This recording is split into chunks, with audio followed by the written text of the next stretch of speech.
maxkamadda ayuu waraaq u soo qoray si hooyadii loo geliyay xabsi aysan weligeed ka soo bixin. Waa qiso xanuun badan oo dhex martay wiil yar iyo hooyadii, taasoo dad badan ka fajicisay.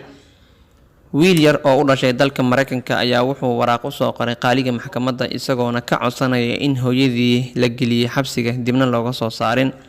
Sababta ku qasabtay in hooyadii wiilkani xabsiga la dhigo ayaa waxay ahayd in hooyadii ay ku dishay wiilka yar hortiis aabihii isagoo markaa jiray 4 sano. balse wiilkani ma uusan iloobin dhibaatadan, wuxuuna ahaa mid mar waliba maskaxdiisa ay ku soo noqonayso, mar walibana uu xasuusanayo oo na rajaynayo maalin maalmaha kamid ah inuu xal u heli doono. Habeenaydan ayaa ninkeedii si bareer ah u dishay kadib markuu khilaaf soo dhex maray, waxayna ku fakirtay inay ka takhalusto noloshiisana dhaafiso.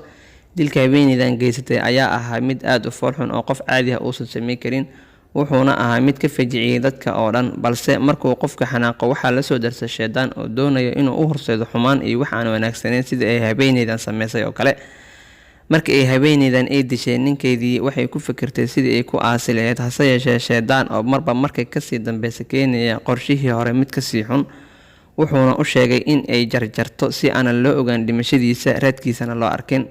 Hase ahaatee wiilkii oo markaa goobtii joogay ayaa arrinkii aad uga xumaaday, murugo aad u weynna ku beertay oosan weligiis iloobi karin. Marka uu soo gaaray wiilkii 10 sano, wuxuu go'aansaday in qaaliga maxkamadda u qoro waraaq, wuxuuna ku qoray erayo aad u adag oo taabanaya qalbiga, isla markaana tusinaya sida uu uga xun yahay dhibaatada ay u geysatay hooyadii aabihiis iyo sida naxariis darrada leh ay u gowracday.